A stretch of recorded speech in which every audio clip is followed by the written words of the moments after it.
AAA is becoming perversely fascinated by indie games because those developers still understand how to make good ideas that aren't reliant on data. That's Michael Douse, the publishing director at Larian Studios, in a recent post on X. The same Larian that made Baldur's Gate 3 Game of the Year, the RPG that reminded everyone what actual game development looks like. And it's about time someone said it out loud. But here's the thing, this isn't just one guy having a moan about the industry. A new gaming industry report from Bain has some absolutely brutal numbers that finally prove everything we've been saying about AAA game development. And mate, when the math lines up this hard with the insider testimony, you know something's properly broken. Because while AAA studios have spent the last 20 years convincing everyone that you need massive budgets and spreadsheet-driven decisions to make good games, the last 2 years have brutally exposed how wrong they really are. And I'm genuinely excited to share this because this report is crazy. So let's start with what happened last year. 75% of the top 20 highest rated games on Metacritic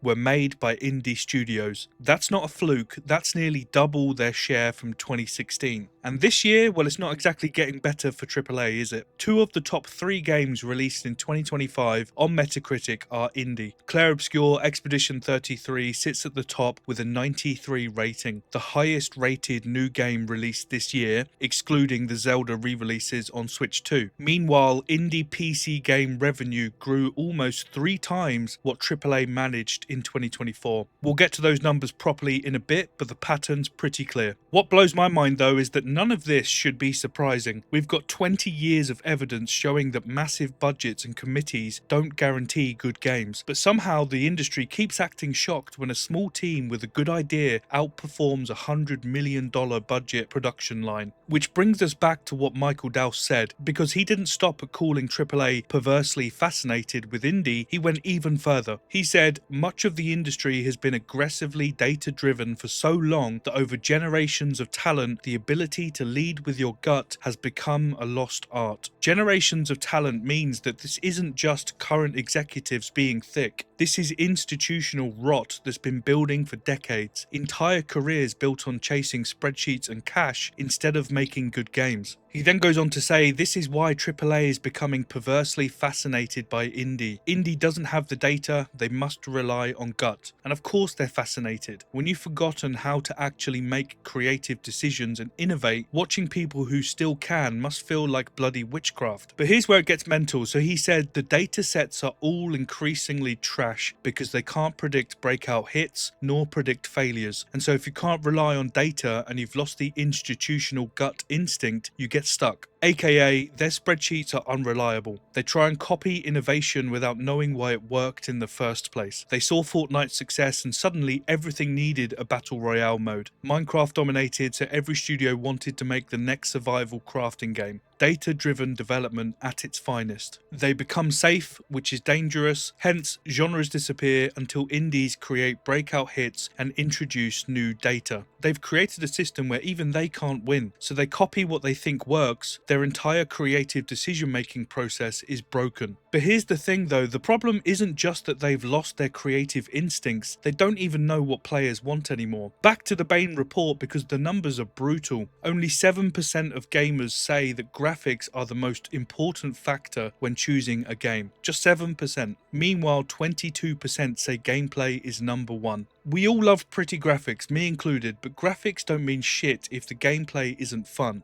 Yet AAA keeps dumping hundreds of millions into prettier pixels, more realistic hair physics, ray-traced puddles that look absolutely mental in screenshots and add nothing to the experience. They've got data telling them graphics don't matter and they're still chasing it. That's not data driven, that's data blind. They're solving problems that don't exist while ignoring the ones that do. 93% of players don't prioritize graphics, but that's where tens, if not hundreds of millions of the budget goes. Meanwhile, the stuff that people actually care about, you know, whether the game's actually good, the gameplay, the story, the writing, the experience, gets designed by a committee using spreadsheets that, in Douse's words, are increasingly trash. It's like watching someone drown next to a lifeboat. The solution is right there. Take it. And here's where it gets properly mental. So the gaming market did grow 5% last year to about $219 billion. But that growth is more concentrated than ever around a handful of top games. And in PC gaming specifically, indie revenues grew 22% from 2018 to 2024, and AAA grew just 8%. 22 versus 8 over the same 6-year period. So indies with their smaller teams and fraction of the budget are growing nearly 3 times faster than studios spending hundreds of millions on games designed by spreadsheets and management consultants. And to rub salt into the wound, the spending has remained flat. So people aren't spending more money on games, they're just being more selective about where that money goes. And sadly for them, it's not going to the studios burning through massive budgets, chasing graphics that 7% of players actually prioritize. The Bain report puts it perfectly. The math simply doesn't work as easily as it once did. Their words, not mine. And of course you'd think this would lead to some kind of soul searching, maybe a rethink of priorities, perhaps focusing on what players actually want instead of what committees think look impressive in marketing materials and flashy trailers. Will it though? I doubt it. But the question is, how do you fix an industry that's forgotten how to make games that people want? Well, the Bain report lays that out exactly how it needs to happen. 3 basic principles that any functioning studio should already know. Firstly, deeply understand your core customers and build everything around them. Revolutionary idea. Know who you're making games for. It's a bit mental that this even needs saying, but here we are. Second, champion cost discipline and efficiency. Basically, stop bloating budget on things 93% of players don't really care about. Third, focus on your core fans instead of chasing every trend that shows up in a focus group. And this isn't some insider wisdom I've stumbled onto, it's the same stuff we've been banging on about for ages. You know it, I know it. The difference is now we've got a major global consultancy spelling it out for them with charts and graphs and fancy business words. Maybe they'll listen. Because we know it works. Larian built Baldur's Gate 3 for RPG fans who wanted actual choice and consequence. Riot designs for competitive multiplayer fans. Paradox mostly caters to strategy players who know exactly what they want. And say what you want about any of these studios, but at least they try and make games their audience actually wants, rather than chasing the latest trends. They picked their audience, understood what they wanted, and then delivered it. But AAA studios will cut developer salaries and make layoffs instead, but they won't cut the ray-traced puddle budget like it's some magic solution. Instead, they need consultants to tell them to understand their customers. That's not strategy advice, that's an intervention. The path forward isn't some mystery, it's right there. But here's what makes it worse. The market's never been more open to innovation. 19,000 new PC games launched in 2024. That's 30% growth year over year. The barriers to entry have completely collapsed. New ideas can break through faster than ever from smaller teams than we've ever seen. But only if you know how to adapt, if you can understand your audience, if you can move quickly and take creative risks. AAA can't do any of that anymore because they're shackled to their spreadsheets. The numbers are properly brutal. Only 20% of studios with a hit managed to successfully launch a second one. 20%, that's how cutthroat this has all become. Success belongs to whoever can cut through the noise and actually connect with the players. And here's where Michael Douse's insight becomes devastating, because AAA studios are stuck between data sets that can't predict hits and creative instincts they've systematically destroyed. They can't rely on data because, as he puts it, the data sets are all increasingly trash, but they've lost the institutional gut instinct that actually drives creative expression. They're paralyzed, caught between spreadsheets that lie and hearts they've forgotten how to trust. They created a system where even they can't win, and they're paying the price for it. Look, this isn't just about celebrating indies, it's about using indie success and insider quotes to expose how thoroughly AAA has failed its own promises. After 20 years of excuses, we finally have proof they were chatting absolute shit. And the beautiful part, this is an insider from the studio that made one of the greatest games ever made, explaining exactly why his own industry is broken. We started with Michael Douse calling AAA perversely fascinated by indie games, and now you know why. It's not fascination, it's envy. They're watching people do the jobs they've forgotten how to do themselves. The math doesn't lie, the numbers don't lie, and apparently neither do the people who actually know how to make good games. Of course, they'll learn from this and change their approach right after their next focus group tells them what colour the cash shop in their next live service shooter should be.